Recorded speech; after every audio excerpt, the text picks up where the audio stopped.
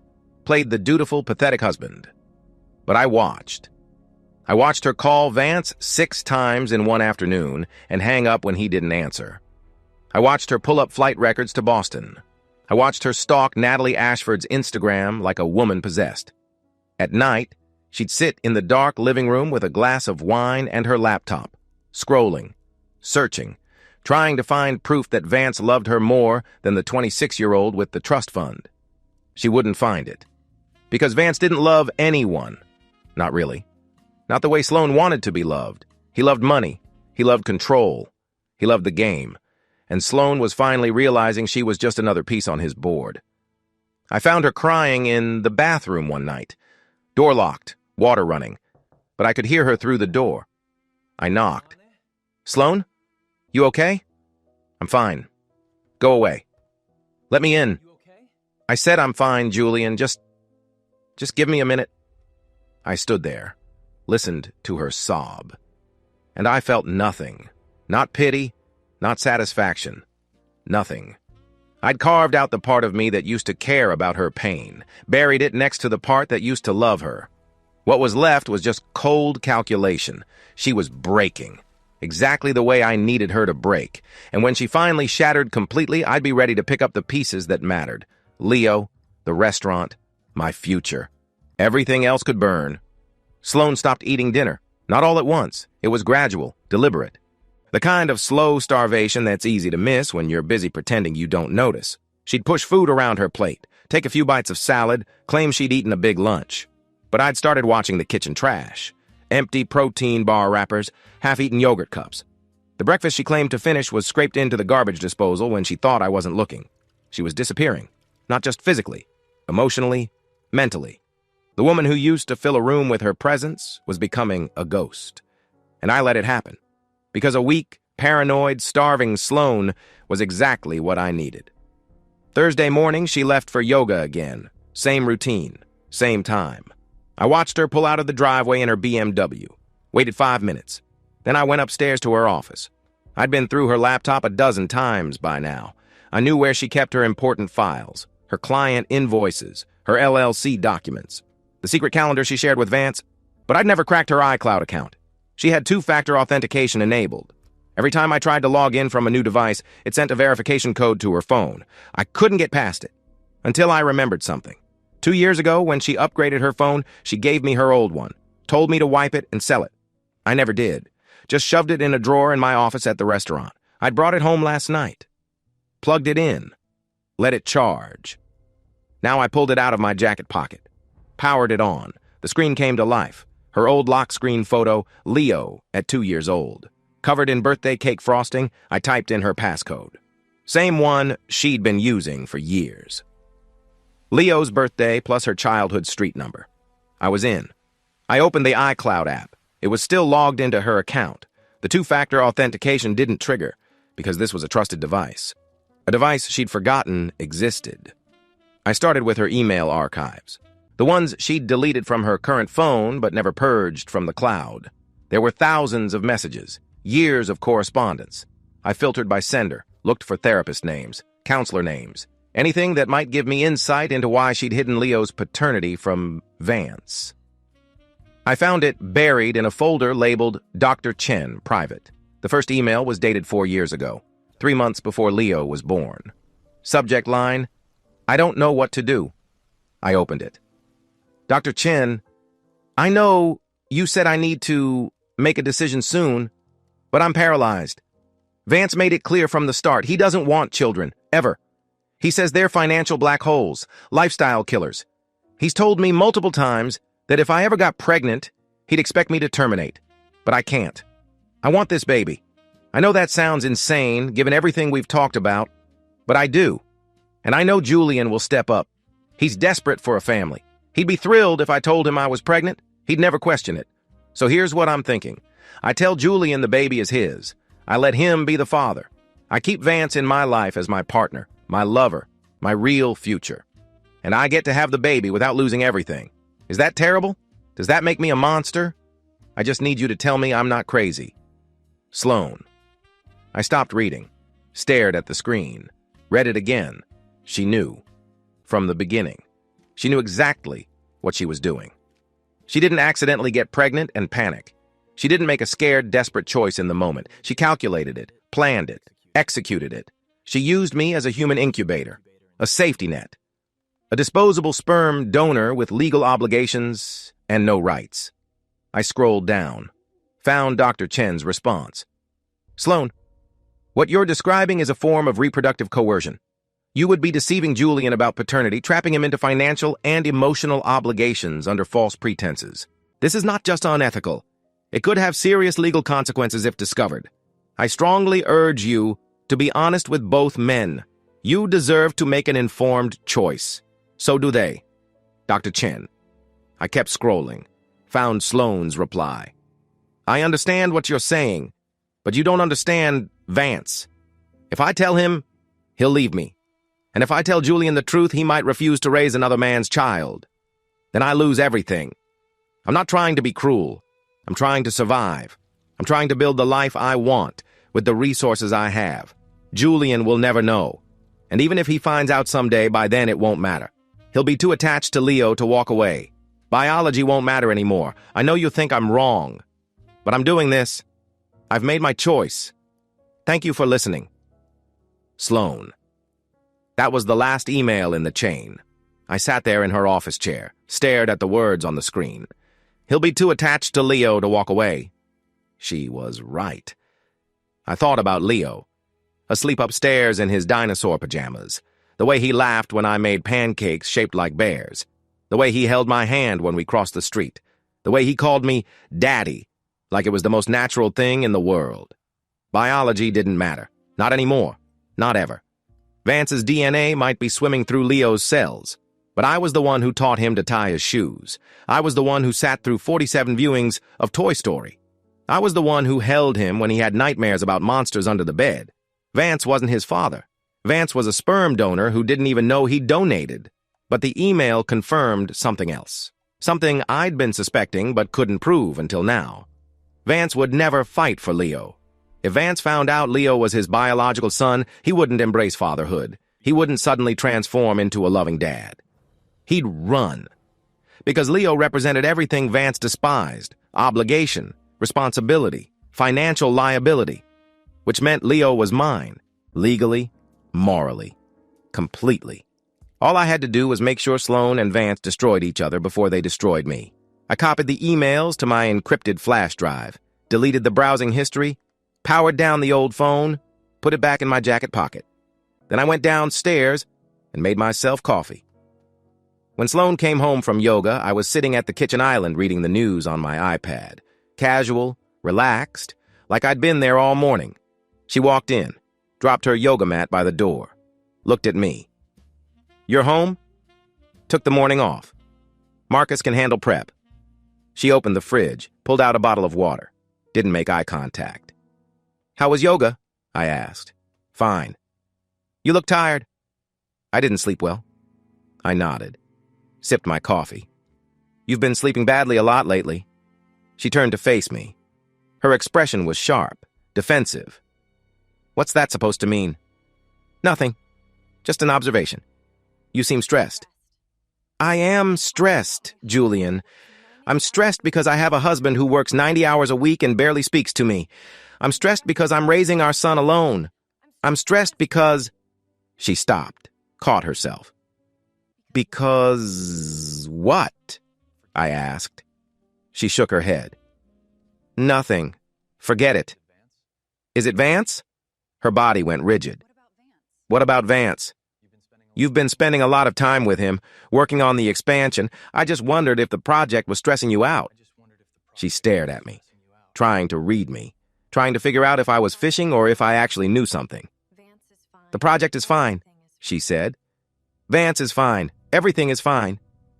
Good. That's good.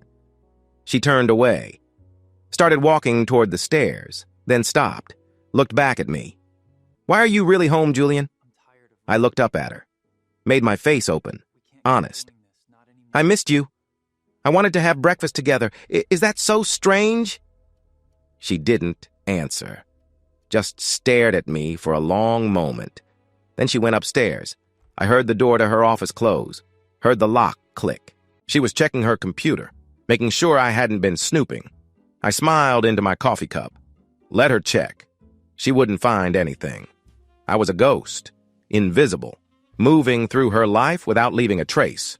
That night, Vance called. I was in the kitchen cleaning up after dinner. Sloan was upstairs putting Leo to bed. My phone buzzed, Vance's name on the screen. I answered. Hey, Vance. Jules, I need you to come by the office tomorrow, noon. Don't be late. What's this about? Just be there. He hung up. I stood there, holding the phone, feeling the first flicker of real fear. Vance never summoned me unless something was wrong. Either he'd found out about the emails, or he'd discovered the vendor contracts, or Sloan had told him I was acting strange. Or worse, he knew about Leo. I pushed the thought away. That was impossible. Sloan would never tell him. Not now. Not when their entire arrangement was already unraveling. But I couldn't take chances. I went upstairs, knocked on Leo's door, peeked inside. Sloan was sitting on the edge of his bed, reading him Where the Wild Things Are, Leo's favorite. I stood in the doorway, watched them. Mother and son. The two people at the center of this war. Sloan looked up, saw me. He wants you to say goodnight. I walked over, sat on the other side of the bed. Leo reached up, wrapped his little arms around my neck. Love you, Daddy. Love you too, buddy. He let go, snuggled under his blanket, closed his eyes. I kissed his forehead, stood up, walked out. Sloan followed me into the hallway, closed Leo's door behind her. Vance called, I said. Wants me at his office tomorrow. You know what that's about? She hesitated, just for a second. But I saw it. No idea, she said. Liar. Okay, guess I'll find out tomorrow. I went downstairs, poured myself 2 fingers of scotch, sat in the dark living room. Tomorrow I'd walk into Vance's office, and I'd play whatever game he wanted to play. Because I wasn't the trapped, desperate man anymore. I was the predator, patient, invisible, waiting for the perfect moment to strike. And that moment was coming soon. I could feel it. I stayed up until 3 in the morning, sat at the kitchen table with my laptop, made copies of everything. The therapy emails, the vendor contracts, the embezzlement ledger, the engagement ring invoice. I organized it all, put it in folders, encrypted everything, uploaded it to 3 separate cloud storage accounts. If Vance tried to destroy me tomorrow, I'd have insurance, evidence, a nuclear option. I finished my scotch, closed the laptop, went upstairs. Sloan was asleep, or pretending to be. I stood in the doorway of our bedroom, watched her breathe. 4 years ago, she'd looked at me and seen a mark, a useful idiot, a man desperate enough to believe a lie, and she'd been right. But not anymore. Now, when she looked at me, she saw a broken man, a pathetic husband, a non-threat. That was her mistake. Because the most dangerous weapon in the world isn't a gun or a knife. It's a man who's already lost everything and has nothing left to fear. I climbed into bed, closed my eyes. Tomorrow I'd walk into Vance's office, and I'd smile, and I'd nod, and I'd play the obedient chef. But inside, I'd be counting down to the day I burned their entire world to ash. Vance's office meeting was a setup. I knew it the second I walked through the door and saw the consultant sitting next to him. Not one of the franchise guys from before. This one was different, older, sharp suit, briefcase that probably cost more than my car. Julian, sit down. Vance didn't smile, didn't do the fake brother routine, just pointed at the chair. I sat. The consultant opened his briefcase, pulled out a stack of papers, slid them across the desk toward me. Mr. Cross, my name is Richard Brennan. I'm a financial analyst specializing in restaurant valuations. Mr. Mitchell has retained me to conduct a full audit of the business operations before proceeding with the franchise expansion. I looked at Vance. He was staring at me, not blinking. An audit? I said. kept my voice neutral, confused, non-threatening. "Standard procedure," Vance said. "We're about to pour serious capital into this thing. I need to make sure everything's clean. Books are tight, operations are efficient."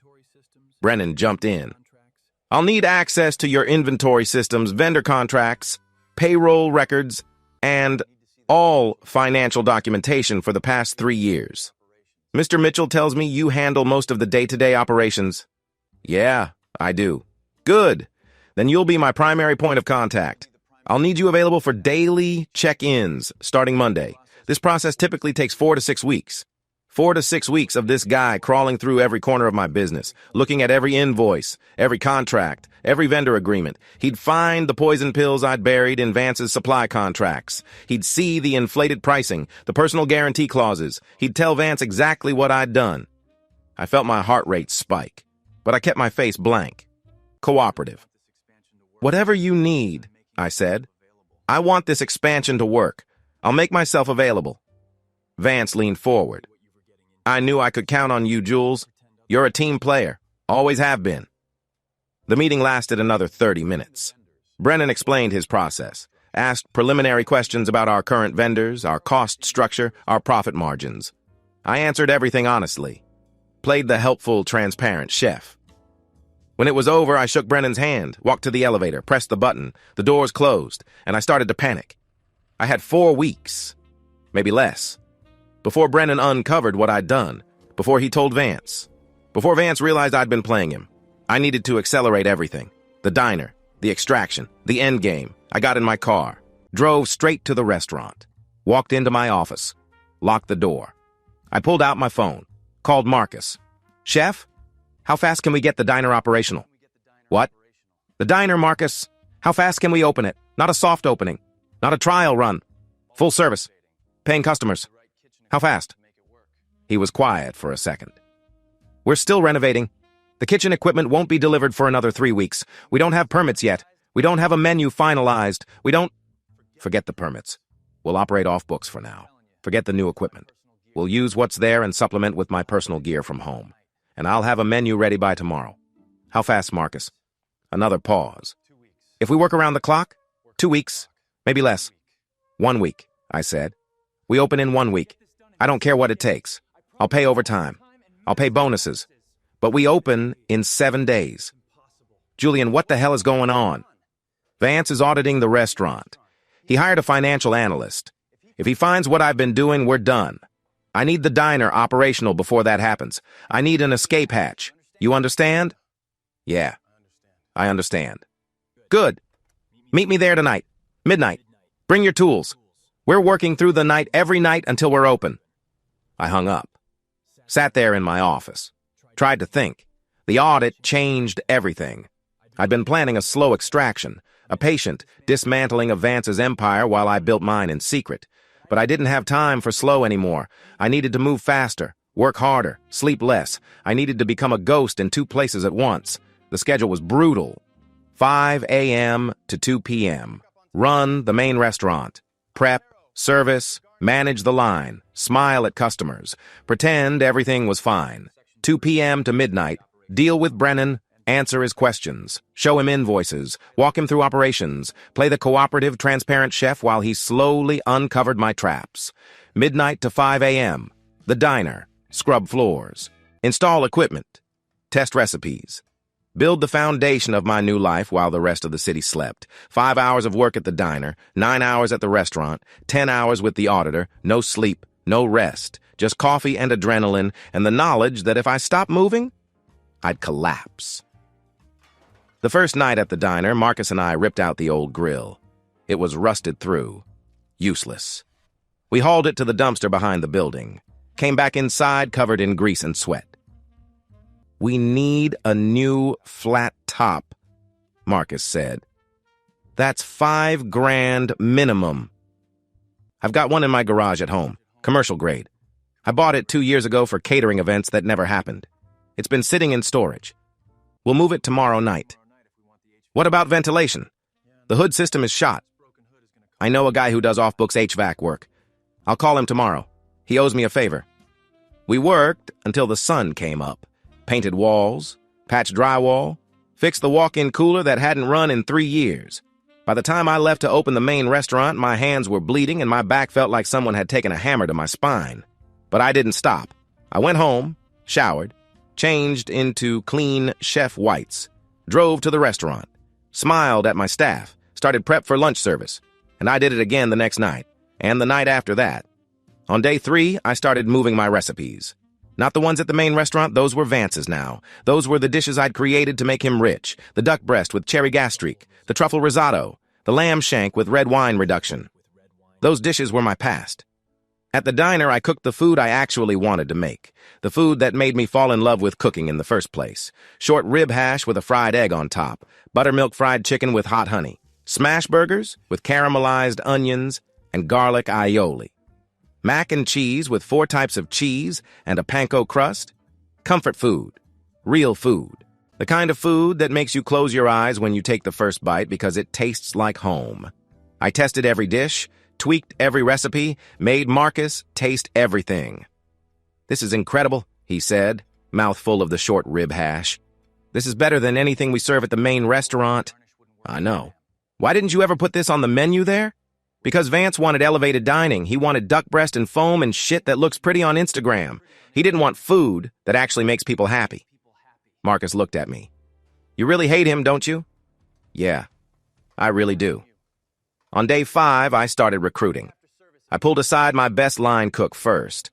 A kid named Danny, 23 years old, worked harder than anyone I'd ever seen, never complained, never missed a shift. I found him after service, asked him to stick around. "You in some kind of trouble?" I asked. He looked confused. "No. Why?" "Because I'm about to offer you something. And if you say yes, you can never tell anyone. Not Vance, not Sloan, not your girlfriend, not your mother. No one. You understand?" He nodded slowly. "Okay. I'm opening a new restaurant, a diner on the east side. It's mine, not Vance's, not part of the LLC, just mine. And I want you to come work there. I'll double your hourly rate. I'll give you profit sharing. And if you're loyal, if you keep your mouth shut and work your ass off, I'll make you a partner within a year." Danny stared at me. "When?" "We open in 2 days. Soft opening. Invite only. I need you there." "What about this place?" "You keep working here until I tell you to stop. You show up. You do your job. You smile. You act like nothing's changed. And at night, you come to the diner and you cook the food we actually give a shit about." He thought about it for maybe 5 seconds. Then he smiled. "I'm in." I recruited 3 more that week. The sauté cook, the pastry chef, the expediter. One by one, I pulled them aside. Made them the same offer. Watched them say yes. I was building an army. A kitchen full of people who were loyal to me, not Vance. People who would follow me when the main restaurant burned.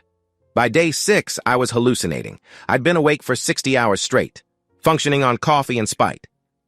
My hands shook when I plated dishes. My vision blurred when I looked at invoices. Brennan noticed. "You look terrible, Julian. You should go home. Get some sleep." "I'm fine. Just a lot on my mind." "The audit stressing you out?" "No. Just want to make sure everything's in order." He smiled. Didn't believe me. "We're almost done with the vendor contracts. I'll have my preliminary report ready by next week." Next week. That's when he'd tell Vance what I'd done. That's when the whole thing would explode. I needed to be ready. That night at the diner, I finalized the menu. Printed it on cardstock. Laminated it myself at a 24-hour copy shop. Marcus looked at it. "This is really happening, isn't it?" "Yeah, it's really happening." "What are we calling this place?" I looked around. At the cracked vinyl booths I'd repaired with duct tape and leather patches. At the grill I'd hauled from my garage and installed myself. At the mismatched plates and silverware I'd bought from a restaurant supply liquidation sale. This place wasn't polished. It wasn't elegant. It wasn't trying to impress anyone. It was real. "The Ember," I said. "We're calling it the Ember." "Why Ember?" "Because this is what's left after everything else burns." Marcus nodded. Didn't ask any more questions. On day 7, we opened. Not to the public. Just a handful of people. Friends, family, Marcus's girlfriend, Danny's brother, the HVAC guy who'd fixed our hood system, 10 people total. I cooked everything myself. Marcus ran the front. Danny expedited. I watched from the kitchen window as they ate. Watched their faces light up when they tasted the food. Watched them go back for seconds. Thirds. At the end of the night, Marcus came into the kitchen. "They loved it, chef. Every single person asked when we're opening for real." 2 weeks, I said. "We'll do another invite-only night next week. Then we go public. You think we're ready?" I looked around the kitchen. At the equipment I'd installed with my own hands. At the recipes I'd perfected in the dead of night. At the team I'd built in secret. "Yeah, we're ready." I drove home at 4 in the morning. Exhausted. Triumphant. Sloane was awake, sitting in the dark living room with her laptop and a glass of wine. "Where the hell have you been?" she asked. "Working. Until 4 in the morning. The audit's kicking my ass. I've been at the restaurant, going through old invoices with Brennan." She stared at me, suspicious, but too distracted by her own paranoia to push. "Fine. Whatever." I went upstairs, checked on Leo. He was asleep, curled up with his stuffed dinosaur. I stood in his doorway, watched him breathe. Soon, I thought, soon I'd get him out of this house, away from Sloane, away from Vance, away from all of this, just a little longer. I went to bed, closed my eyes, and dreamed of fire. Brennan found the first discrepancy on a Tuesday. I was plating duck breast for a four-top when he walked into the kitchen. Didn't knock, didn't wait for me to finish the dish, just stood there holding his tablet like it was a subpoena. "Julian, we need to talk. Now." I looked at Marcus. He took over the plating. I wiped my hands on my apron and followed Brennan to my office. He closed the door behind us, sat down without asking, pulled up a spreadsheet on his tablet. "I found something in your payroll records," he said. "Can you explain this to me?" He turned the screen toward me. I looked at the numbers. Employee names. Hours worked. Wages paid. "What am I looking at?" I asked. "These 3 employees, Sarah Martinez, David Chen, Rebecca Foster. They're on your payroll. You've been paying them for the past 18 months. Bi-weekly direct deposits, full benefits, the works." "Okay. What's the problem?"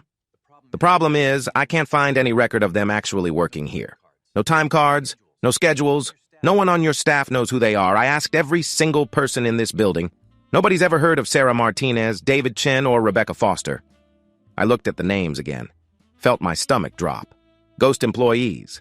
Someone was running payroll fraud through the restaurant. Fake workers collecting real paychecks. Money disappearing into accounts that didn't belong to anyone who'd ever touched a sauté pan.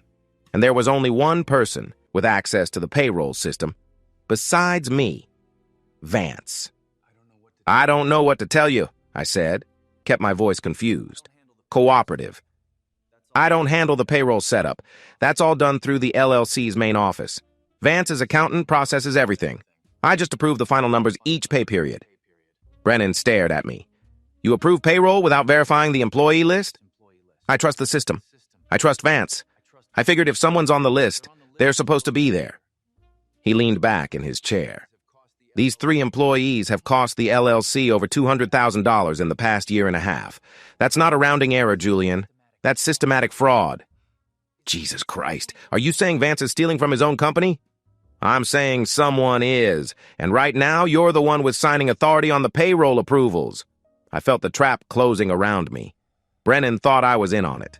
Or worse, he thought I was running the whole scheme myself. "Look at the direct deposit accounts," I said. "Where's the money going? It's not coming to me. I don't have access to those accounts. I don't even know who these people are." Brennan tapped his tablet, pulled up bank routing numbers. "The accounts are registered under Shell LLCs. Same structure Vance uses for his real estate holdings. I'm going to need to see the LLC formation documents, the account authorization forms, everything. I don't have those. Vance handles all the corporate structure. I'm just the chef. I cook. I manage the kitchen. That's it." He stood up. "I'm going to need you to set up a meeting with Vance. Tomorrow. I need to ask him some direct questions about these accounts." "Of course. Whatever you need." Brennan left. I sat there in my office, stared at the payroll spreadsheet he'd left on my desk. $200,000. That was just the ghost employees. If Vance was desperate enough to run payroll fraud, what else was he doing? I opened my laptop, logged into the restaurant's accounting software, started digging. It took me 3 hours to find the rest of it. Vendor invoices that didn't match actual deliveries, marketing expenses for campaigns that never ran, equipment purchases for items that never showed up, consulting fees paid to LLCs that didn't exist. Vance was bleeding the restaurant dry, siphoning money out through a dozen different fake expenses, funneling it all into his personal accounts to cover his real estate losses. I did the math. Over the past 2 years, he'd embezzled close to $800,000, and I'd been approving it all, signing off on invoices, authorizing payments. My signature was on every single fraudulent transaction. If this went to the feds, I'd go down with him, unless I could prove I didn't know. I pulled out the flash drive I kept in my desk drawer, the one with all my insurance files, the vendor, contracts, the therapy emails, the engagement ring invoice. I created a new folder, labeled it Financial Fraud Evidence. Then I started taking screenshots, every ghost employee, every fake invoice, every shell company payment. I documented everything with timestamps, cross-referenced it with bank statements, built a timeline that showed exactly when the fraud started and how it escalated. And then I did something beautiful. I created a separate document, a memo to myself, dated it 3 weeks ago. Note to self, found discrepancies in vendor invoices, spoke with Vance. He assured me these were legitimate business expenses related to expansion planning and market research, trusting his judgment as majority stakeholder and experienced businessman. Will monitor going forward but defer to his expertise on financial matters. I backdated the file, changed the metadata, made it look like I'd been suspicious for weeks but had been gaslit by Vance into thinking everything was fine. Then I saved everything to the encrypted drive, made 3 copies, uploaded one to the cloud, put one in a safety deposit box I'd opened under Marcus's name, kept one in my sock drawer at home. If Vance tried to throw me under the bus, I had proof I was the ignorant dupe, the trusting chef who got manipulated by his sophisticated investor. My phone buzzed, text from Vance. My office, 8 a.m. tomorrow. Bring Brennan. I texted back. Will do. Then I called Brennan, set up the meeting, told him Vance was available first thing in the morning. Good, Brennan said. I want to see how he explains this. I hung up, sat in my office, felt the endgame accelerating. Vance was cornered, desperate, dangerous. Tomorrow's meeting was going to be a bloodbath. I showed up at Vance's office at 7:50. Brennan was already there, waiting in the lobby with his briefcase and his tablet and his spreadsheets full of evidence. We rode the elevator in silence. Walked into Vance's office. He was sitting behind his desk, smiling, relaxed, like this was just another Tuesday morning meeting. Gentlemen, coffee?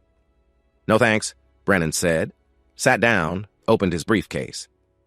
We need to talk about some irregularities I found in the restaurant's financial records. Vance's smile didn't move. Irregularities? Ghost employees, fake vendor invoices, consulting fees paid to shell companies, over $800,000 in questionable expenses over the past 2 years. I watched Vance's face, watched him process, calculate, figure out his next move. He didn't panic, didn't flinch, just leaned back in his chair and steepled his fingers. Those aren't irregularities, Mr. Brennan. Those are strategic business investments. Strategic investments? In employees who don't exist? The payroll entries you're referring to are deferred compensation structures for key personnel. It's a tax optimization strategy. Perfectly legal. My accountant set it up. Then you won't mind providing documentation? Employment contracts? IRS compliance forms? Of course not. I'll have my attorney send everything over by end of week. Brennan wasn't buying it. And the vendor invoices? The ones for equipment that never got delivered? Those are prepayments for the franchise expansion. We're locking in pricing with suppliers for the new locations. Julian knows all about this. He negotiated most of those contracts himself. He looked at me, smiled, threw me right under the bus. Isn't that right, Jules? I felt Brennan's eyes on me, waiting for my answer. I could have called Vance out right there, could have told Brennan I had nothing to do with the fake invoices, could have shown him my evidence, but that would have blown up the whole thing too early. Before I was ready, before the diner was operational, before I had Leo secured, so I played the part Vance wanted me to play. Yeah, I said, made my voice uncertain, uncomfortable. I mean, Vance handles all the financial structuring, I just cook. But he did mention something about prepaying vendors for better rates on the expansion. Brennan wrote something on his tablet. I'm going to need copies of all those prepayment agreements, and the deferred comp contracts, and authorization forms for every shell company that's received funds from the LLC. Absolutely, Vance said, still smiling, still in control. My legal team will put together a full disclosure package. Should have it to you by Friday. Friday? That's 3 days from now. These are complex corporate structures, Mr. Brennan. I want to make sure we provide you with complete, accurate documentation. 3 days is reasonable. Brennan stood up. Fine. Friday, 5 p.m. If I don't have everything by then, I'm recommending we halt the franchise expansion pending a full forensic audit. Understood. Brennan left. The door closed behind him. I started to stand up. Vance's voice stopped me. Sit down, Jules. We need to talk. I sat back down. Waited. Vance walked around his desk, leaned against the front of it, looked down at me. You just lied to a financial auditor. Do you understand what that means? I didn't lie. You told him you knew about the prepayments. You vouched for me. That makes you complicit. If this goes sideways, you're going down with me. I felt my pulse spike, but I kept my face neutral, scared, like the trapped animal he thought I was. Vance, I don't understand what's happening. Are those invoices real or not? He stared at me for a long time. Then he sighed, sat down in the chair next to me, softened his voice. Jules, listen to me. The real estate market took a hit last quarter. A major zoning deal I was counting on fell through. I'm temporarily cash flow negative. I needed to move some money around to keep my loans current. It's a short-term fix. Once the restaurant expansion happens, once we secure the franchise deals, I'll pay everything back. The LLC will be whole. Nobody gets hurt. You're embezzling from the restaurant. I'm borrowing from an asset I own 40% of. There's a difference. Brennan's going to find out. He's going to figure out those shell companies are yours. Not if you help me. I looked at him. What? I need you to create backdated vendor contracts. Prepayment agreements for the companies that received funds. Make them look legitimate. Use your vendor contacts. Get them to sign off on documents that show they received advance payments for the expansion. Vance, that's fraud. That's survival, Jules. For both of us. If I go down, the LLC collapses. The restaurant closes. You lose everything. Your income, your reputation, your son's stability. Sloan will take Leo and disappear, and you'll never see him again. Is that what you want? I sat there. Let him see the fear in my eyes. Let him think he'd cornered me. What do I need to do? I asked. Made my voice small, defeated. He smiled, patted my shoulder. That's my guy. Here's what we're going to do. You're going to go back to the restaurant. You're going to pull up all the questionable vendor invoices, and you're going to create paper trails that make them look legitimate. Delivery receipts, email confirmations, contracts. Whatever it takes. And if Brennan figures it out anyway, he won't. Not if you do this right. You're a detail guy, Jules. You're meticulous. I trust you. He stood up, walked back around his desk, dismissed me like I was one of his employees. I stood up, walked to the door. Jules? I turned around. Don't fuck this up, he said. We're in this together now. You understand? Yeah, I understand. I left his office, rode the elevator down, walked to my car, sat in the driver's seat, pulled out my phone, opened the voice recording app, stopped the recording I'd started the second I walked into Vance's office, saved it to my encrypted cloud storage. I needed to move some money around to keep my loans current. I'm borrowing from an asset I own 40% of. You're going to create backdated vendor contracts. Every word, every admission, every instruction to commit fraud, all recorded, all time-stamped, all encrypted and backed up in 3 different locations. Vance had just handed me the keys to his prison cell, and he didn't even know it. I drove to the restaurant, went straight to my office, locked the door, opened my laptop, started creating the fake paper trails Vance wanted. But I did it carefully, strategically. Every document I created had a flaw, a small inconsistency, a date that didn't quite match, an amount that was slightly off. I made them look real enough to fool Brennan for a few days, but sloppy enough that a forensic accountant would tear them apart in minutes. I was building Vance's gallows one board at a time, and I was making sure my fingerprints were nowhere near the nails. 3 days later, Vance sent his disclosure package to Brennan. I watched from my office as Brennan spent 6 hours going through the documents, cross-referencing dates, calling vendors, checking account numbers. At 4 in the afternoon, he walked into my office. "These documents are fake," he said. "Every single one of them." I looked up from my prep work, made my face confused. "What do you mean?" "The dates don't match. The signatures are forged. Half these companies have no record of receiving prepayments. Vance is running a massive embezzlement scheme, and he's trying to cover it up." Jesus Christ, what are you going to do? "I'm recommending we halt the expansion immediately, and I'm reporting this to the IRS and the FBI. I felt my heart rate spike, but I kept my voice calm, concerned. "Is the restaurant going to be okay? I have staff. I have vendors. I have customers. What happens to us?" Brennan looked at me. His expression softened just a little. "That depends on whether you were involved in the fraud or if you were just Vance's useful idiot." I swear to God I didn't know. I trusted him. He's my investor, my mentor. I thought he was helping me build something. "Then you need to get yourself a lawyer. A good one. Because when the feds start digging, they're going to look at everyone with signing authority. And that includes you." He left. I sat there in my office, stared at the wall. The bomb was armed. The timer was ticking. Now all I had to do was make sure I was standing far enough away when it exploded. I pulled out my phone, called Marcus. "How fast can we accelerate the diner opening? We're still 2 weeks out from—" "I need it operational in 72 hours.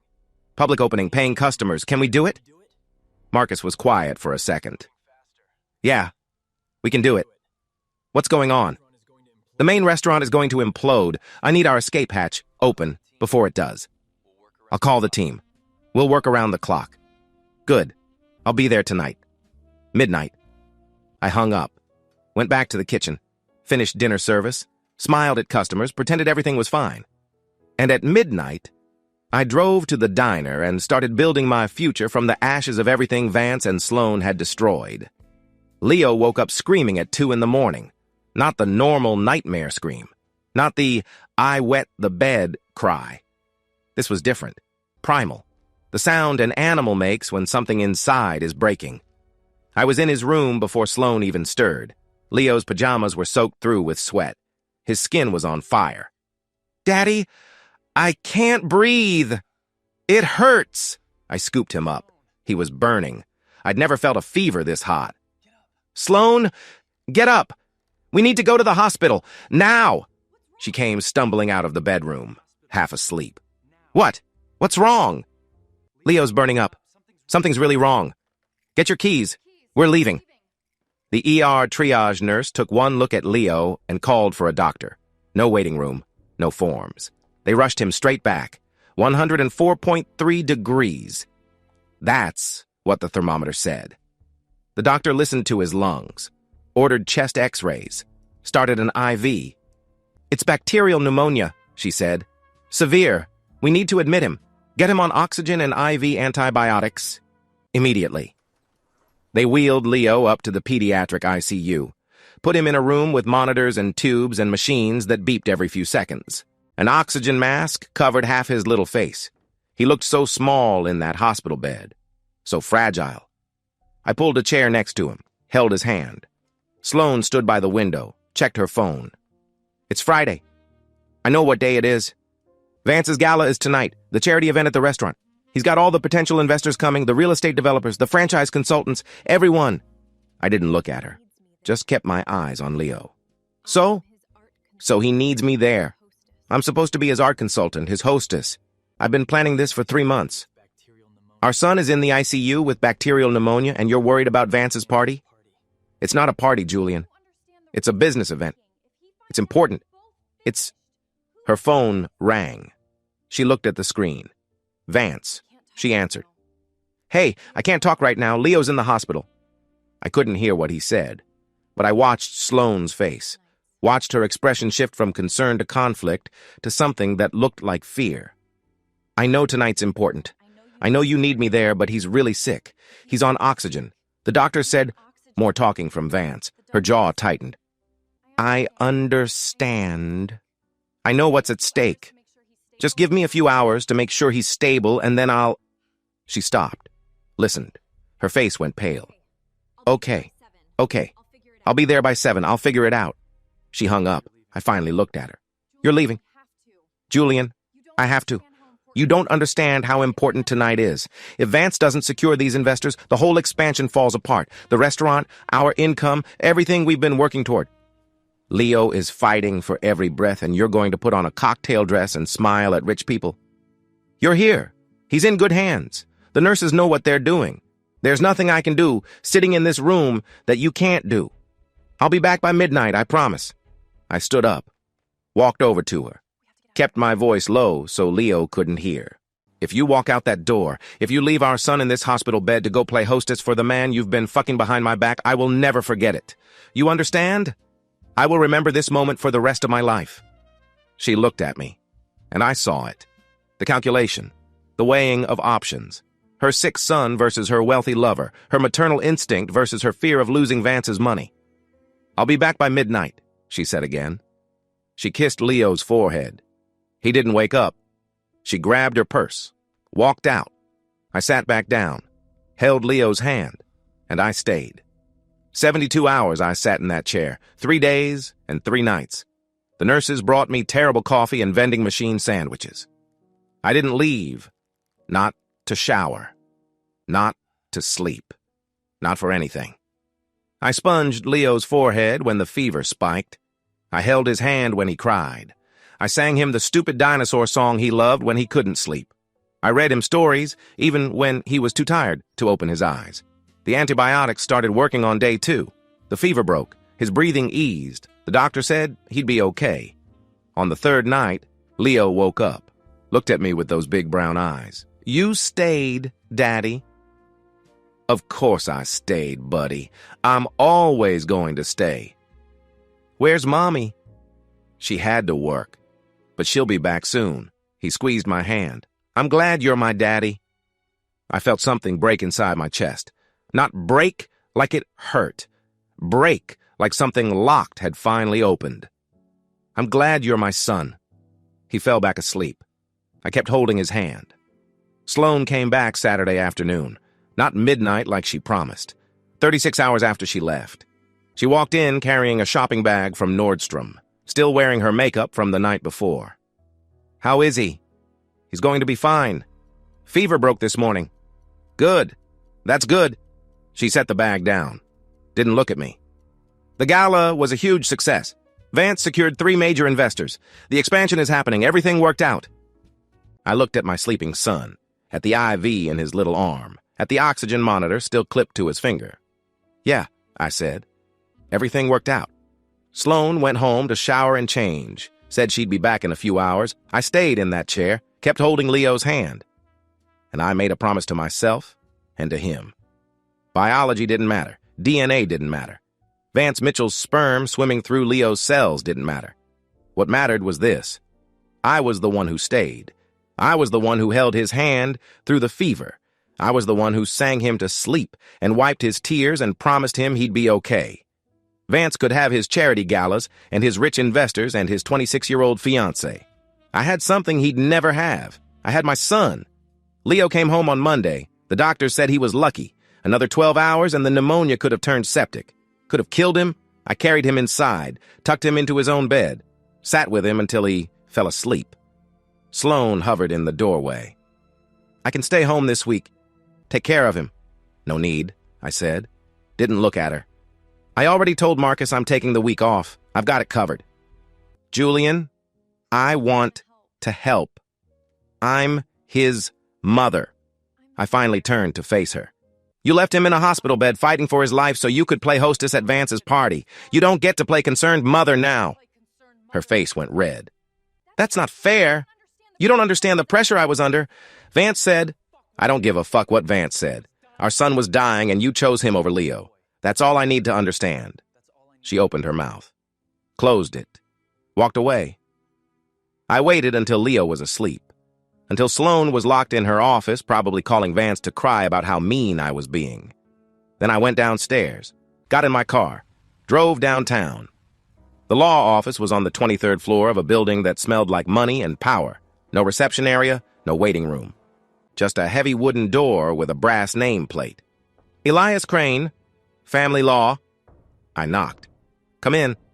The office was small, windowless, a desk, 2 chairs, filing cabinets that looked like they'd been there since the 70s. Elias Crane sat behind the desk, 60-something, gray hair slicked back, suit that probably cost more than my car, eyes like a shark. Mr. Cross, sit down. I sat, put the envelope on his desk. That's $10,000 in cash. Is that enough to get started? He opened the envelope, counted the bills, didn't blink. It's enough for a consultation and preliminary work. If this goes to trial, you'll need more. A lot more. How much more? Depends on how ugly it gets. Could be 50, could be 200. Family law is expensive, especially when you're fighting for a child that isn't biologically yours. I nodded. I understand. Elias leaned back in his chair, steepled his fingers. Tell me your situation. Don't leave anything out. I can't help you if I don't know everything. So I told him. I told him about Sloane and Vance, about the affair, about finding out Leo wasn't mine, about the therapy emails where Sloane admitted she'd trapped me into fatherhood, about Vance's engagement to someone else, about the embezzlement, about Leo's fever and Sloane leaving him to go to a party. Elias listened, didn't interrupt, didn't take notes, just absorbed every word. When I finished, he was quiet for a long time. Then he spoke. Here's the reality, Mr. Cross. In the eyes of the law, you have no biological claim to this child. Vance Mitchell is the biological father. Sloane Cross is the biological mother. If they wanted to, they could remove you from Leo's life completely. You'd have no legal standing to fight it. Even though I've been his father for 4 years? Even though I'm on the birth certificate? The birth certificate can be challenged with a paternity test, which Vance could demand at any time. And once biology is established, the courts default to biological parents. It's not fair. It's not right. But it's the law. I felt my stomach drop. So I'm fucked. Not necessarily. Elias leaned forward. There are 3 ways you can win custody as a non-biological father. 1. The biological parents voluntarily relinquish their rights. 2. The biological parents are proven to be unfit. 3. The biological parents are incarcerated or otherwise unable to care for the child. Sloane's not going to voluntarily give up Leo, and Vance doesn't even know Leo exists. Then we make them unfit, and we make them unable to care for the child, financially, legally, criminally. I pulled out the flash drive, set it on his desk. Everything's on here. The embezzlement proof, the fake invoices, the ghost employees, the wire transfers. $800,000 Vance stole from the restaurant LLC over 2 years. With my signature on the approvals because he made me complicit. Elias picked up the drive. This is federal. Wire fraud, tax fraud. Could be 10 to 20 years if the FBI prosecutes aggressively. Good. I pulled out my phone, opened the photos, showed him the engagement ring invoice, the wedding planner documents, Vance's fiancée. Vance is engaged to someone else. He's been using Sloane as a side piece while planning a life with a 26-year-old socialite. When Sloane finds out, and she will, she's going to implode. Their relationship will destroy itself. Elias smiled. First time since I walked in. Financial ruin and romantic betrayal. That's good leverage. I pulled out the last document. The DNA test I'd run 3 months ago. Typed on plain paper. No official letterhead. But the results were clear. Leo's type A blood. I'm type O. Sloane's type O. Biologically impossible for me to be his father. But I have proof Vance is. I can show that Sloane deliberately deceived both of us to trap me into raising Vance's child while keeping Vance as her lover. Elias took the paper, read it, looked up at me. This is reproductive coercion, fraud, potentially actionable in civil court. And I have one more thing. I pulled up the video on my phone, the ring camera footage from the hospital, time-stamped, clear audio and video. Sloane kissing Leo's forehead and walking out while he lay in the ICU bed. Her voice on the phone. "Okay, I'll be there by 7. Elias watched the whole thing. When it ended, he set the phone down. That's abandonment. Medical neglect. A judge would crucify her with this. So can I win? He leaned back, looked at me hard. Let me be very clear about something, Mr. Cross. What you're asking me to do is nuclear. You're asking me to destroy 2 people financially, legally, and emotionally so you can keep custody of a child you have no biological claim to. This will be ugly, vicious, the kind of case that makes the news and ruins lives. I don't care. You should care. Because once I file these motions, once I notify the FBI, once I submit this evidence to family court, there's no putting it back in the box. Vance will go to prison, Sloane will lose everything, and Leo will know, someday, that you orchestrated the destruction of his biological parents. I looked Elias straight in the eye. His biological parents don't give a shit about him. Vance views children as financial liabilities. Sloane left him dying in a hospital to impress her lover. I'm the one who held his hand for 72 hours. I'm the one who sang him to sleep. I'm the one who promised him he'd be okay. Biology doesn't make you a father. Showing up does. Elias stared at me for a long time. Then he nodded. Okay. Here's what we're going to do. I'm going to draft an emergency ex parte custody order. That's a motion filed without the other party's knowledge. We present your evidence to a judge in chambers. If the judge agrees that Leo is in immediate danger with Sloane, we get temporary full custody on the spot. Then we file the criminal referral with the FBI. We freeze Vance's assets, we expose the embezzlement, and we let their whole world collapse while you're legally protected. How long will that take? The custody order? I can have it drafted by tomorrow, but we need the perfect moment to file it. We need maximum leverage. We need Sloane and Vance at their most vulnerable. When are they most exposed? I thought about it. About Brennan's audit. About the fake documents Vance had submitted. About the FBI investigation that was already brewing. And then I remembered. Vance is hosting a major event at the restaurant 2 weeks from now. Michelin reviewers, potential investors. It's his last shot at saving the franchise expansion before the FBI closes in. He'll have Sloane there playing hostess. They'll both be in the same room, celebrating what they think is their victory. Elias smiled again, wider this time. Perfect. We file the custody order that morning, get the judge to sign off. Then we serve them both at the event, in front of everyone. Investors, reviewers, staff. We make it public. We make it humiliating, and we make sure they understand exactly what they've lost. And Leo? Leo will already be with you under court order. Temporary full custody pending the outcome of the criminal investigation into both biological parents.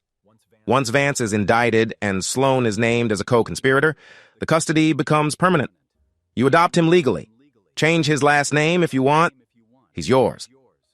I sat there, felt the weight of it. The finality. This was it. The point of no return. How much do you need? Total. To see this through. To the end. 50,000. Maybe more if they hire their own sharks. But I doubt they'll have the money for that once the asset freeze hits. I'll have it by Friday. Elias stood up, extended his hand. Then we have a deal, Mr. Cross. I'll start drafting the paperwork tonight. You just focus on that restaurant event. Make it spectacular. Make it memorable, because it's going to be the last night Vance and Sloane ever spend as free people. I shook his hand, walked out of that windowless office, got in my car, sat in the parking garage, pulled out my phone, looked at the photo of Leo I kept as my lock screen.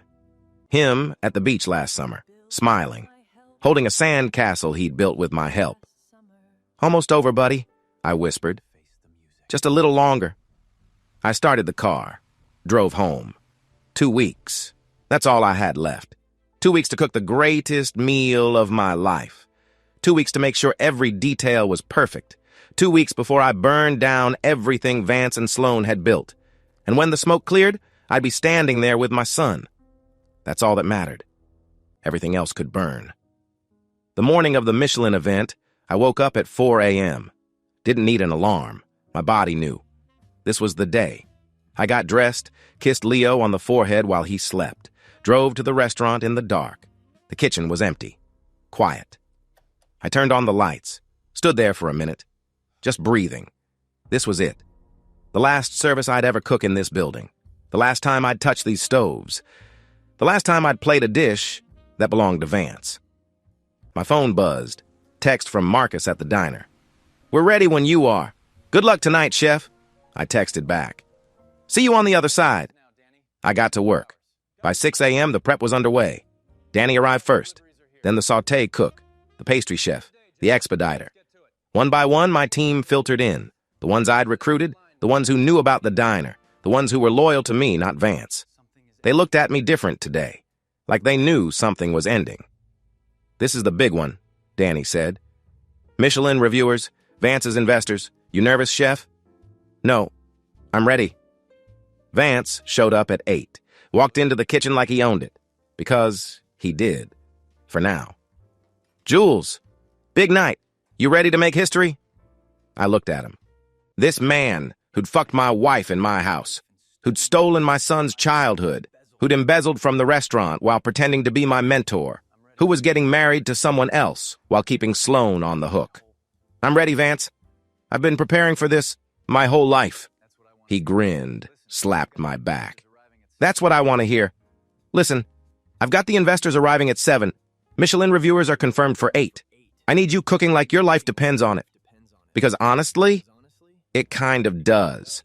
If we don't get that star, if we don't close these deals, the whole thing collapses. You understand?" "I understand perfectly." "Good. I'm counting on you, Jules. Don't let me down." He walked out, back to his office, to prepare his pitch deck, his financial projections, his lies. I went to my office, locked the door, pulled out my phone. Text from Elias, sent at 7:30 a.m. "Emergency custody order signed. Federal asset freeze executed. FBI has full access to embezzlement evidence. Warrant for Vance Mitchell issued. Serve at 10 p.m. Everything is in motion." I read it 3 times. Then I deleted it, wiped my phone clean. I opened my locker, pulled out the tailored suit I'd bought last week, charcoal gray. Perfect fit. I hung it on the back of my office door. Then I went back to the kitchen. Service started at 7. The investors arrived in expensive cars, tailored suits, practiced smiles. Vance greeted them in the dining room, played the successful restaurateur, the visionary entrepreneur, the man who was about to franchise his way to millions.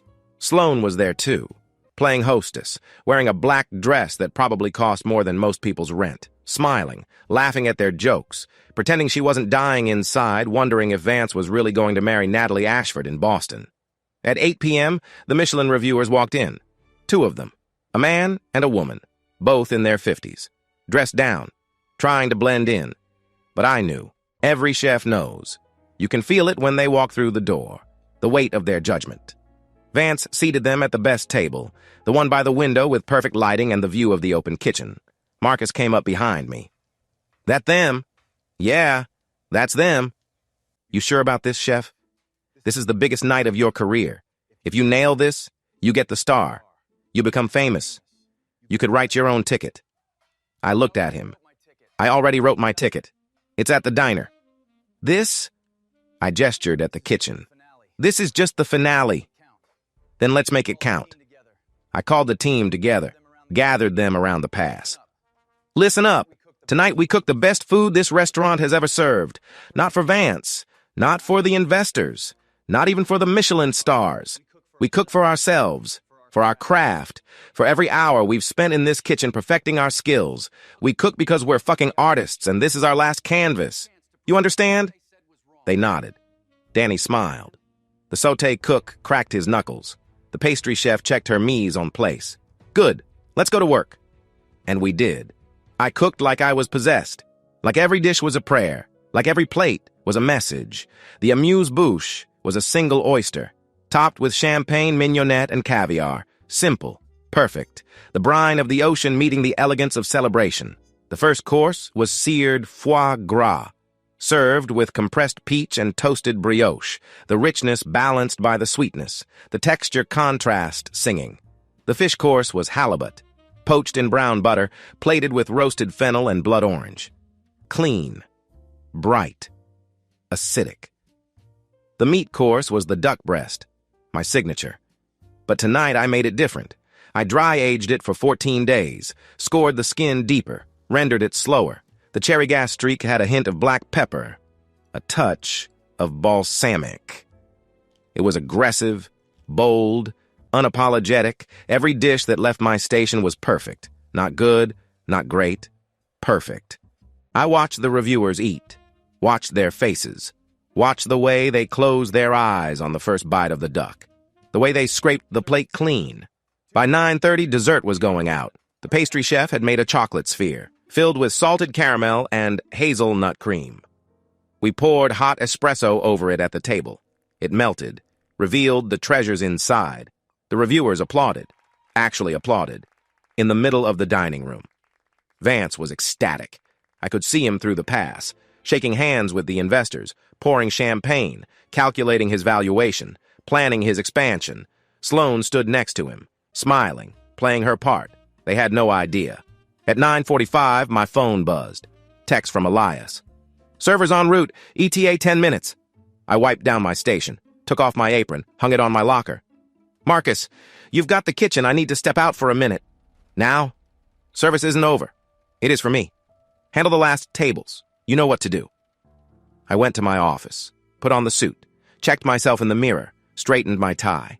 I looked like a different person, not a chef, not the broken husband who'd begged Sloane not to leave, not the pathetic employee Vance thought he controlled. I looked like a man who'd won.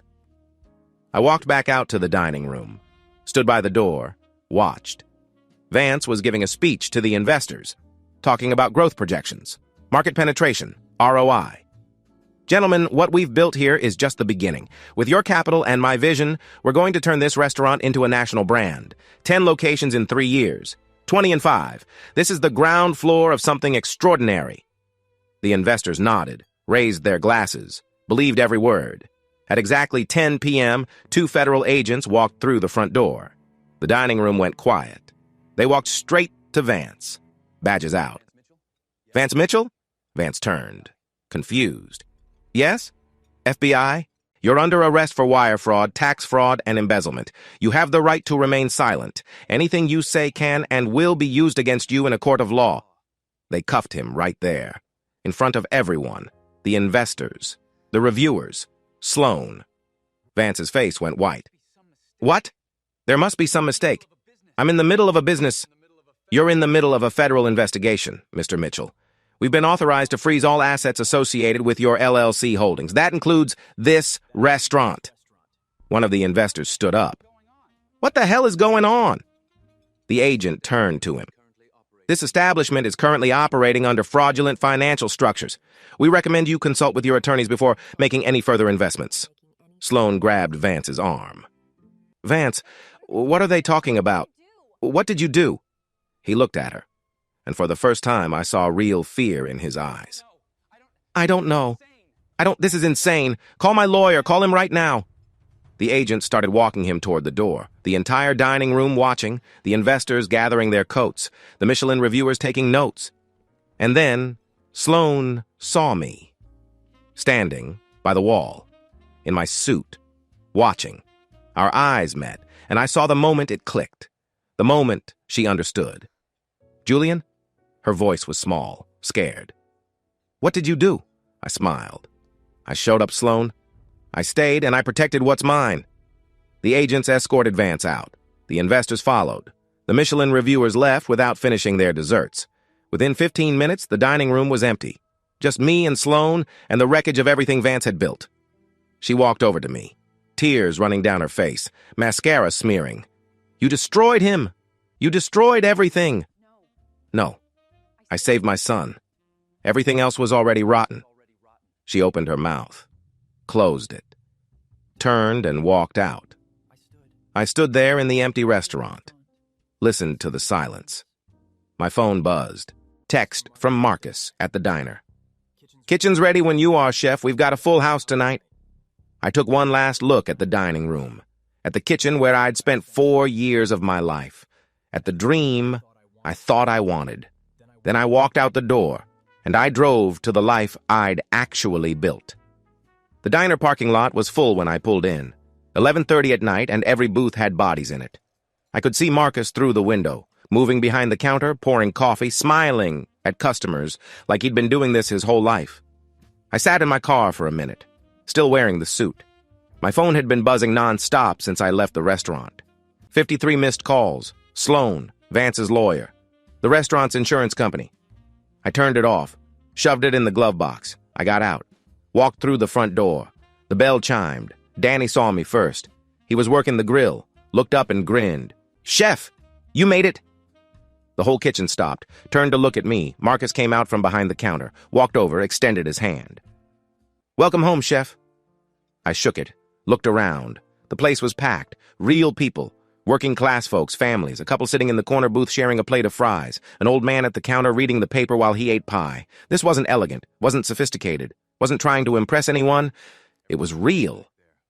"How's service going?" I asked. Marcus smiled. "We're getting our asses kicked. In the best way possible. Danny's been on the grill for 6 hours straight.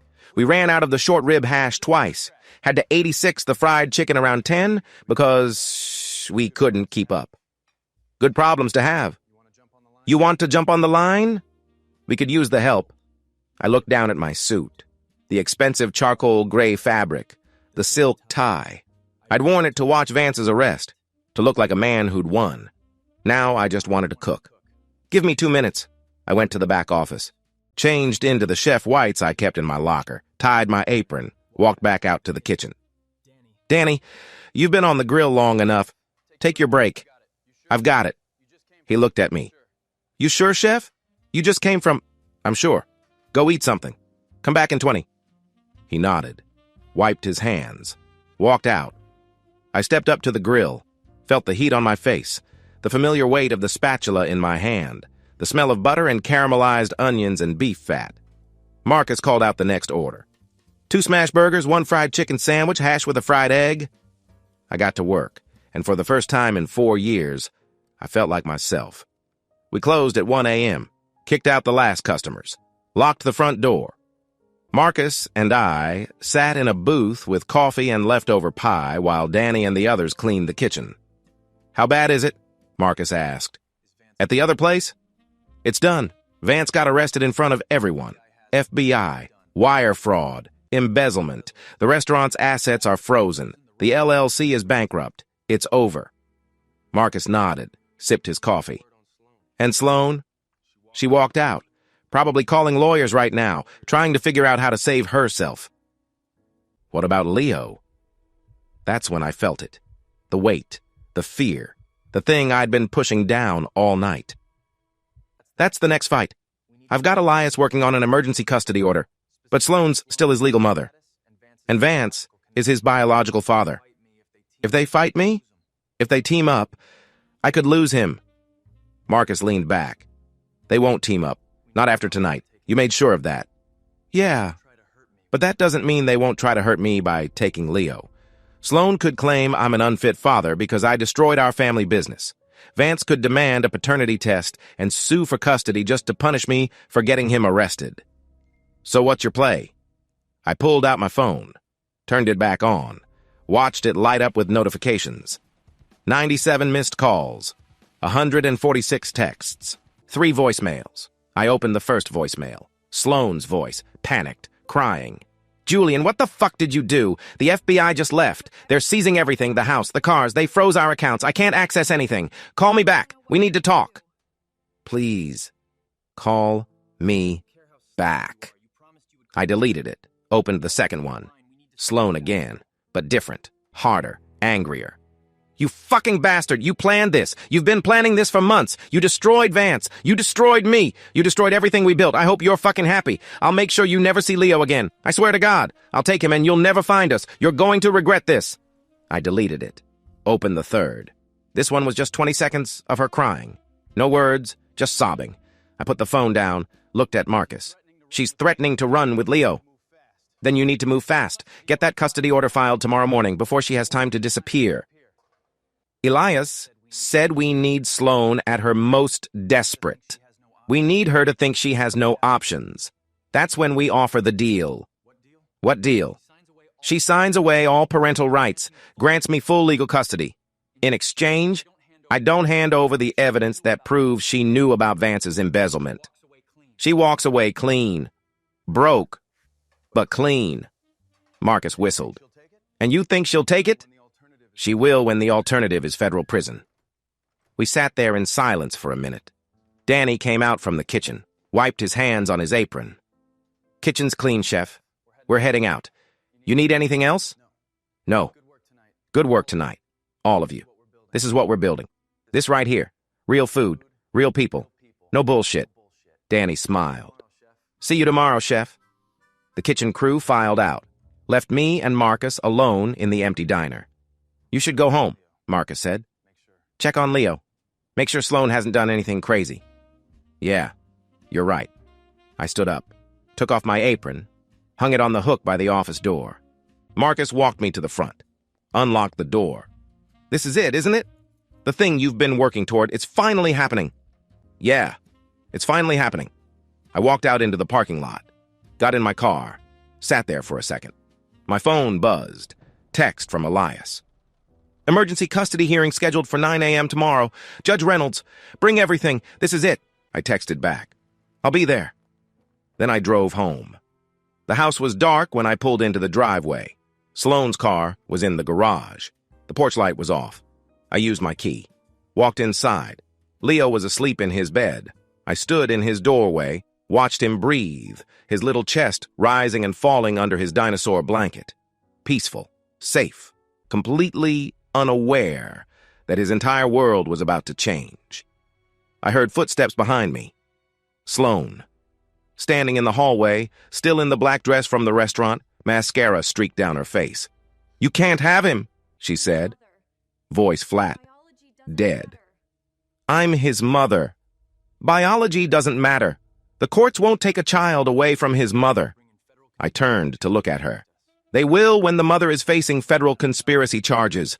They will when I show them the hospital footage of you abandoning him to go to Vance's party. They will when I prove you've been running a financial fraud scheme while I was raising your son. Our son. My son. You gave up the right to call him yours when you chose Vance over him. When you left him in that ICU bed fighting for his life. She took a step toward me.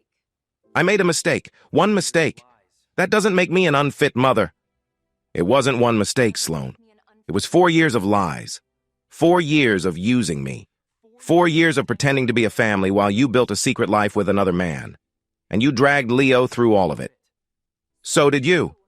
You destroyed everything. The restaurant. Our income. Vance's entire life. You ruined us. I saved my son from being raised by a liar and a criminal. That's what I did. She opened her mouth, closed it, looked at Leo sleeping, then back at me. What do you want from me? She whispered. Tomorrow morning? 9 a.m. Courthouse. Emergency custody hearing. My lawyer has an offer. You can walk away clean, or you can fight me and go to prison. Your choice. And if I fight you? If I tell the judge you manipulated everything? That you set Vance up? That you've been planning this for months? Then I show the judge the therapy emails, the ones where you admitted to trapping me into raising Vance's child, where you calculated the whole thing, where you chose money over motherhood. Go ahead. Tell them I'm manipulative. Let's see whose manipulation the judge finds more disgusting. She stared at me, and I watched the fight drain out of her. 9 a.m., I said. Don't be late. I walked past her, went downstairs, slept on the couch, and I waited for morning. The courthouse was cold, gray marble, high ceilings, the kind of place designed to make you feel small before you even walk into the courtroom. I sat on a bench outside Judge Reynolds' chambers, Elias next to me, his briefcase on the floor between us. Inside it, every piece of evidence I'd collected over the past 4 months.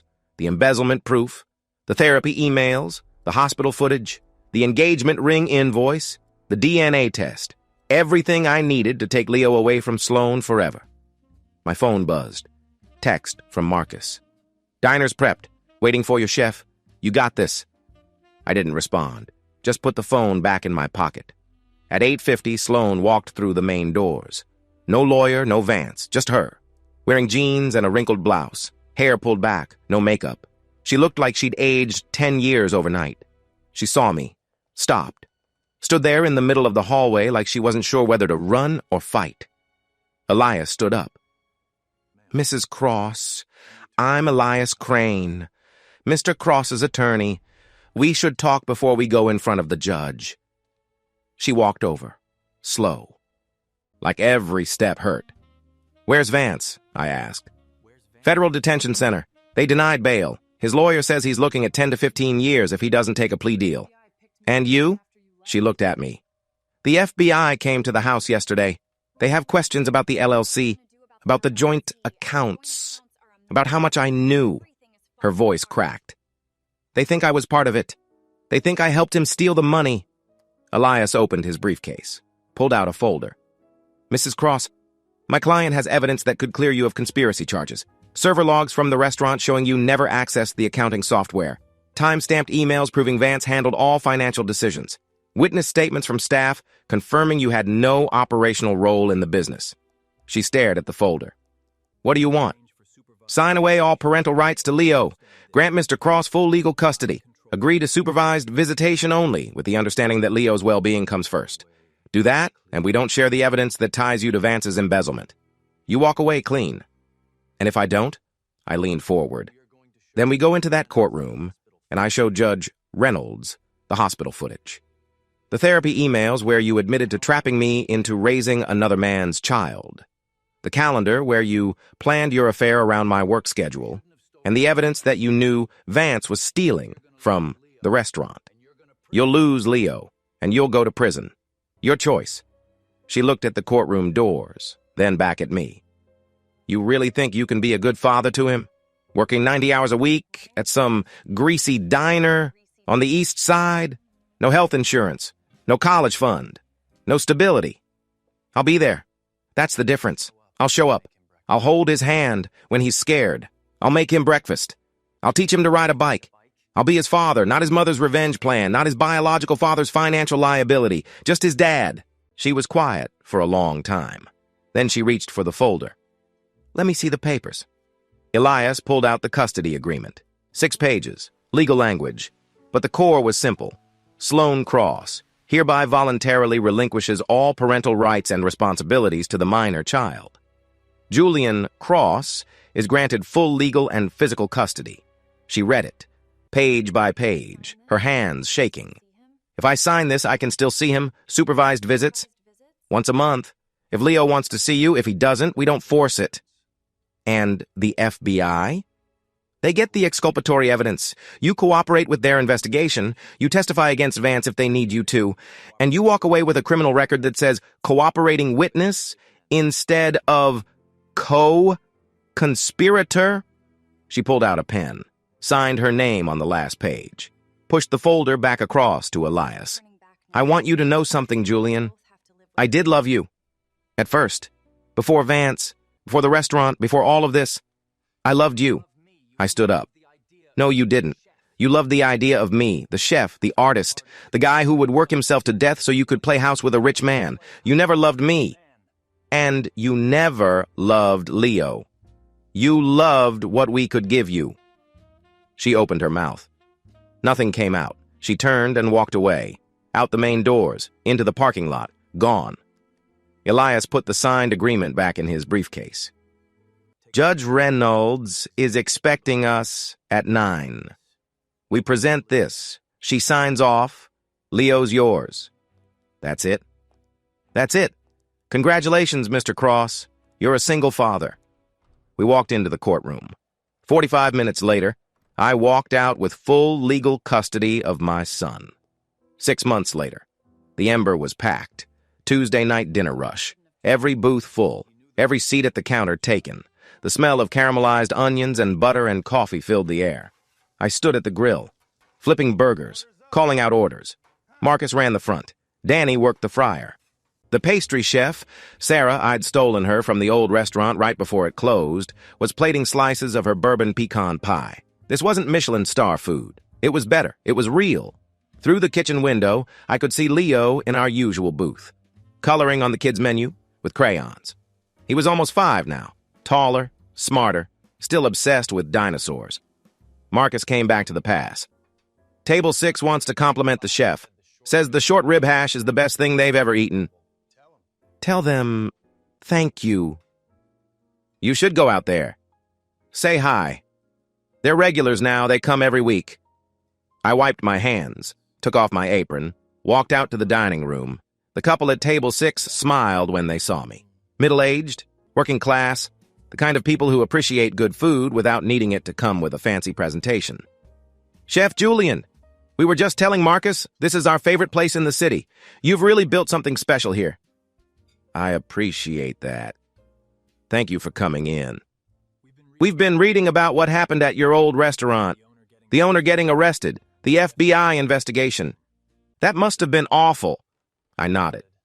It was, but it led me here, and this is where I was supposed to be all along. I excused myself, walked over to Leo's booth, slid into the seat across from him. Hey, buddy, what are you drawing? He held up the menu. A T-Rex eating a hamburger. It's you, Daddy. You're the dinosaur chef. I laughed. That's perfect. You hungry? Can I have mac and cheese? With bacon on top? Yes, I called back to the kitchen. Danny, 1 mac and cheese, extra bacon, for the boss. Leo giggled. I'm not the boss. Sure you are. This whole place, it's for you, so you can grow up knowing your dad was here, every day, making food, building something real. He went back to coloring. I sat there and watched him. This kid who wasn't mine by blood, who I'd fought a war to keep, who I'd burned down my entire life to protect. And I didn't regret a single moment of it. Marcus brought out the mac and cheese, set it down in front of Leo. There you go, little man. Best mac and cheese in the city. Leo dug in. Cheese all over his face. Happy. Safe. Mine. I looked around the diner. At the cracked booths, I'd repaired myself. At the grill I'd installed with my own hands. At the team I'd built from scratch. At the customers who came back week after week because they loved the food and the atmosphere and the fact that this place felt like home. I'd lost the dream I thought I wanted. The Michelin stars, the acclaim, the restaurant with my name on the door and investors in tailored suits. But I'd gained something better. I'd gained my son, my freedom, my life. The old restaurant was gone. Vance was in prison. Sloan was working as a temp at some marketing agency, living in a studio apartment, probably still wondering how it all fell apart. And I was here, in a diner on the east side, cooking food that made people happy, raising my son, building something that couldn't be taken away by investors or lawyers or anyone else. This was the life I'd forged from the ashes, and it was perfect. Leo looked up at me, smiled with cheese on his teeth. Daddy, can we come here tomorrow too? I smiled back. Buddy, we come here every day. This is our place. This is home. He went back to his mac and cheese. I sat there across from him, watching him eat, watching him exist in this world I'd built for him. Biology didn't matter. Money didn't matter. Status didn't matter. What mattered was showing up, being present, being there. And I was there every single day. I always would be. Thank you for watching Julian's story unfold. If you found yourself captivated by this journey of betrayal, revenge, and redemption, make sure to subscribe to Infidelity Director for more stories that explore the complex depths of human relationships and the price of deception. What do you think about Julian's choices? Was his calculated revenge justified, or did he cross lines that shouldn't be crossed? Drop your thoughts in the comments below. At the end of the day, this story reminds us that true strength isn't found in the accolades we chase or the wealth we accumulate, but in the people we choose to protect and the integrity we maintain when everything falls apart. Real fatherhood, real love, and real success aren't defined by biology or bank accounts. They're defined by showing up day after day, even when the world expects you to break. Sometimes the greatest victory isn't winning the war. It's building something worth fighting for in the first place. And sometimes, the ashes of our destroyed dreams contain the seeds of the life we were always meant to live.